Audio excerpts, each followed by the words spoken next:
Chris Middlestedt is the founder of the FruitGuys. You can find him online at FruitGuys.com.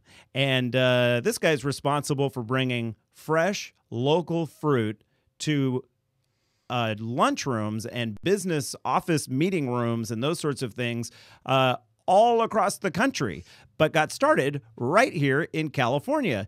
Chris, welcome to the program. Randall, thanks for having me. That's a very flattering introduction. I'm not sure I deserve it, but thank you very much. Well, it's well-deserved because everything I read about you and researched online, it's just you really have you had a great idea and you've gone for it. What was your sort of aha moment? When did you decide to build this fruit empire?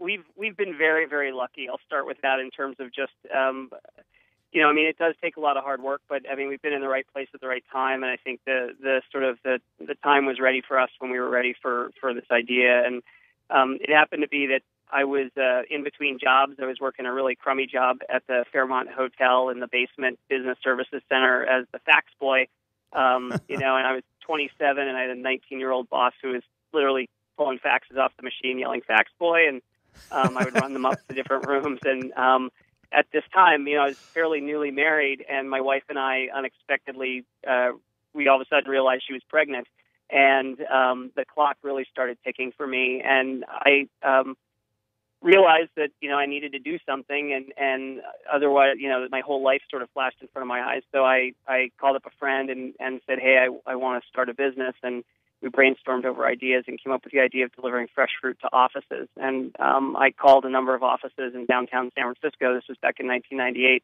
when the first dot-com wave was hitting, and a lot of people just said, hey, we're drinking Jolt Cola and eating those yellow covered chocolate espresso beans and, gaining 30 pounds by sitting here just, programming all day, and we could really enjoy something healthy. So we had the idea of supplying break rooms with fresh fruit and convincing companies to remove the junk food or at least supplement the junk food with something healthier, and what could be better than, nature's candy, which is fresh fruit, and it's healthy and good for you. So that was the start of the business. And then it was, we've been doing this a long time now. So it's 15 years of sort of hard slogging work, and we're, still a privately held family business, and that, we started it and continue to grow it and run it. And we want to try to keep it that way. And it just means sort of, every day is, a lot of hard work. Yeah. I imagine in the beginning, Chris, it was you hauling these boxes of fruit, to the different businesses and saying, here's your fruit and that sort of thing. But but now they arrive. Do you ship them like via UPS, or how do they get to all these offices? Because it's gone way beyond the Bay Area now. Yeah, we've been lucky in that we've had employees that have worked for us out here that, we had one employee who had roots back on the East Coast in New Jersey. And when we realized that there was, after the dot-com bust in 2001 and 2002, a lot of people that had used our service in California, specifically in the Bay Area, they had, moved back to places where they could find work. And so we would get a lot of calls from the East Coast saying, hey, I used to get your fruit in San Francisco, and we'd love to now get it in New York. And so we started to get a following, and we happened to have an employee who had roots back on the East Coast, and we moved her back there, and she started our FruitGuys Philadelphia office. And we have a facility in Philly now that serves sort of the East Coast border, and that hub over there. And then we've got one in Chicago, one in Phoenix, and we have some sort of minor hubs as well around the country. So we are able to distribute and buy as local as we possibly can and from those hubs, and then work with as many local farmers in those regions as we possibly can, and then put their stuff into our boxes and then deliver it to people in that area. In fact, you believe it's very important to protect these small local family-run farms. I imagine you've met a lot of farmers over these last 14, 15 years. Yeah, we have, and we work with a lot of small independent farmers, and we have a soft spot in our heart for the folks that are doing it independently and on their own, and trying to make a go at really making a living farm work. And one of the things that's been difficult to see, especially over the last 15 years, is just how much more difficult that gets from an economic standpoint. I mean, even with the growth of farmers markets, which have been wonderful for farmers, it still is a very difficult sort of economic reality for farmers to make a go of, farming in general, but especially farming on a small plot where yet you really have to make economic sense out of every piece of fruit that comes off of your trees. And so we want to support those folks as much as we possibly can.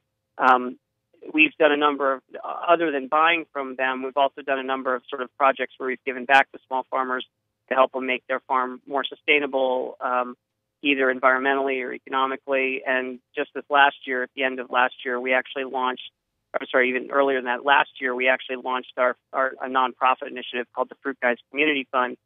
And, we gave away just around $25,000 in a number of small grants to help small farmers, some on the East Coast, some on the West Coast, to do projects that were going to make themselves more sustainable, both environmentally and economically as well. That's terrific. Here in California, we're so spoiled with all the access to great produce.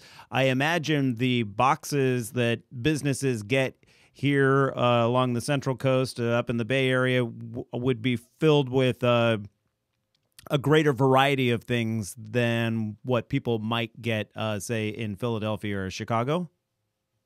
I would say that this time of year in the summer, you'll actually get those kind of varieties also on the East Coast. The difference is that their season windows are much shorter. So what we see in California, and I'm originally an East Coast person from the Philadelphia area that moved out here in the early 90s. And, I was blown away. I mean, to be honest, as a kid growing up, I didn't like apples because the only apple I knew was a Red Delicious, because that's what you got in the grocery store, And then I get out here, and it's just, your mouth is exploding with all these amazing flavors and textures of things that, I had never experienced before. And so California, we are very lucky in that we have a lot of small growers that grow a lot of heirloom varieties, a lot of really unique things.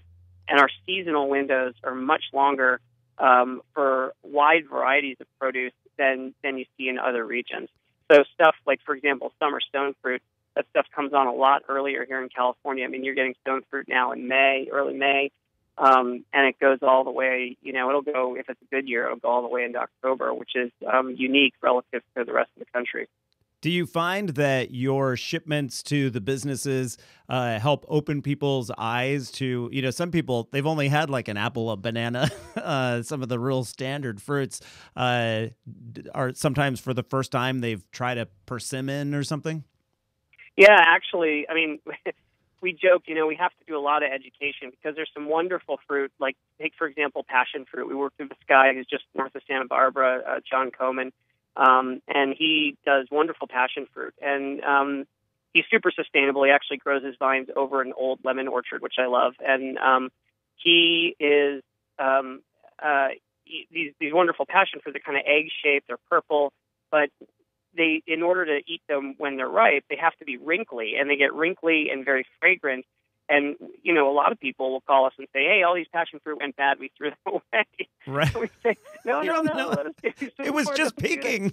Yeah, it was perfect. Or it's like satsumas, for example. People that have never eaten satsumas, they'll call us and say, hey, you gave me a soft and wrinkly orange, that's bad. Or like, no, it's got zipper skin. Put your thumb through the bottom of it. It peels right off. It's the Shar-Pei of citrus. You really you want that wrinkly skin. So we have to do a lot to educate folks, especially people that are just experiencing some of the varieties that are outside of just your standard navel orange or, a single kind of apple or a banana. And that's part of our mission is to, again, our belief is that, the sugar and the cola and the candy companies have done an absolutely spectacular job of marketing to people and of convincing them that, these Skittles have like 1,000 rainbow flavors, right? Well, you can actually find amazing wide varieties and more vibrant flavors in fresh fruit, but people just aren't exposed to it. And the education isn't there, and the understanding of this plethora of experiences that you can go taste, it's just not as readily understood, which kind of blows me away, right? Because this is what our bodies naturally are made to eat. And it's just a problem of our modern society. And that's one of the things that we have to counter in offices or at homes or with anybody, really. The FruitGuys founder, Chris Middlestedt, am I pronouncing your last name correctly? Middlestedt, yeah. Okay, great. You can find more information at FruitGuys.com. Chris, I'm wondering if you would mind staying on the line with us. I'm curious about fruit storage, seasonal fruit storage tips and ripening facts. Can you share some of those with us after the commercial break? Yeah, I'd love to. Fantastic. You're listening to the Eat, Drink, Explore Radio Network, and we're back in just a moment. Right here, host of Eat, Drink, Explore Radio, with a tip for Central Coast wine tasting. Eberly Winery was recently voted Winery of the Year by the world's top sommeliers and has one of the best local tours according to Wine Spectator. Eberly Winery open daily 10 to 6, and the winery's cave tours and wine tasting always complimentary. It's easy to find, too. Located on Highway 46 East, just 3.5 miles from Highway 101. Now it's time to plan your visit. Just head to eberlywinery.com. Luna Red Restaurant in downtown San Luis Obispo is the perfect spot for a weekend brunch offered every Saturday and Sunday from 9:30 a.m. to 3 p.m. Enjoy farm-to-table breakfast plates such as the Ribbit Benedicts, Mission Steak and Eggs, and quinoa waffles topped with fresh market berries. Or opt for a lunch plate such as the grilled Asian-style fish taco salad or the roast chicken bacon avocado sandwich. Lounge on the sunny patio with views of the historical Mission Plaza while savoring our bottomless mimosas offered from 9:30 a.m. to noon. Hang out on Sunday afternoons from 3 to 5 p.m. and catch our live music on the patio during $5 happy hour. Luna Red also accommodates large parties, so call us today to make a reservation. Follow us on Facebook for daily specials and visit our website, lunaredslo.com, to view current seasonal menus, our live music schedule, or check out our happy hour offerings. Luna Red is located at 1023 Choro Street at the corner of Monterey. Come to be fulfilled. Randall White here, host of Eat, Drink, Explore Radio, with a tip for Central Coast wine tasting. Eberly Winery was recently voted Winery of the Year by the world's top sommeliers and has one of the best local tours according to Wine Spectator. Eberly Winery open daily 10 to 6, and the winery's cave tours and wine tasting always complimentary. It's easy to find, too. Located on Highway 46 East, just 3.5 miles from Highway 101. Now it's time to plan your visit. Just head to eberlywinery.com.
Market Fresh, broadcasting live from San Luis Obispo. Here's your host, Randall White. And welcome back to the program. Now 49 minutes past the hour. We are speaking with the FruitGuys founder, Chris Middlestedt. If you haven't checked them out yet, you should go online to, it's real simple, fruitguys.com. And Chris, thank you for holding on during the commercial break. I didn't want to let you go without learning some of your seasonal fruit storage tips and ripening facts, how to prolong the life of the fruit and vegetables that, we spend good money on. So that's what we're going to get from you now. Is it rocket science or is it pretty simple? It's pretty simple. The biggest thing to be aware of is ethylene gas. And ethylene gas is a natural byproduct of ripening. And if you've ever heard that idea that if you want to ripen a banana, you can put it into a brown paper bag with a ripe apple. Yeah. That does work. And the reason it works is because the banana will respond to the ethylene gas that's given off by the apple, and it'll hasten its ripening process. Okay. So one of the things you want to watch out for is when you're storing fruit, if they're all ripening together, they're going to ripen faster. It's sort of like that, it's kind of a self-fulfilling prophecy, right? So you just need to be aware of that, depending on if you're leaving stuff out on the counter, separating things sometimes. Like if you don't want your bananas to ripen as fast, separate them away from the rest of the fruit. Also, too, like peaches, nectarines, those kinds of the stone fruits that we have right now in season. Those are climateric fruits, and what that means is that they go from that hard form, that starch, and it'll get softer and get sugar. The starch will convert to sugar taste, right? So what you're going to want to do is I like to ripen stuff at room temperature and leave it out and eat it as it ripens. However, if you do find you have too much fruit and you're saying, okay, what am I going to do with this stuff? It's all going to go bad. You can put it in the refrigerator, but what you want to make sure you don't do is you don't store any of those stone fruits between the temperatures of 36 and 46 degrees. That's what's called the killing zone.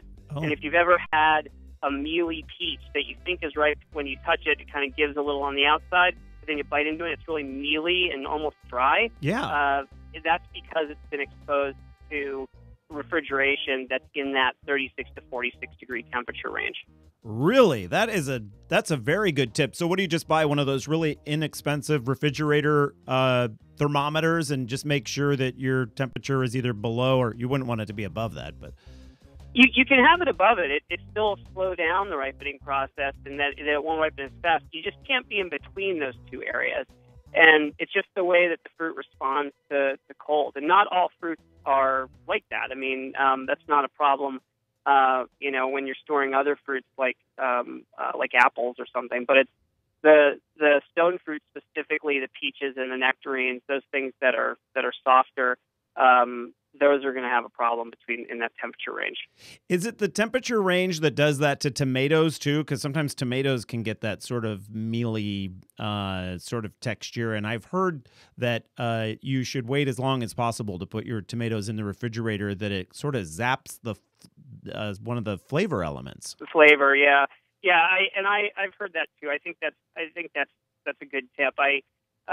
With tomatoes too, I mean, again, with all of this stuff, to be honest, I recommend that the best case that you can get is you get it fresh and you're allowing it to ripen sort of naturally at a room temperature kind of state. I just think, you want to get what you eat so that you eat it when it's ready. Yeah. If you can avoid storage, that's really important, which is kind of how we buy, right? So we're really trying to buy, fresh from farm, bring it in, pack it, and turn it out as fast as we possibly can because of exactly this case. We really want to avoid storing stuff as much as we possibly can. And then finally, Chris, your main target in terms of who you ship to are businesses.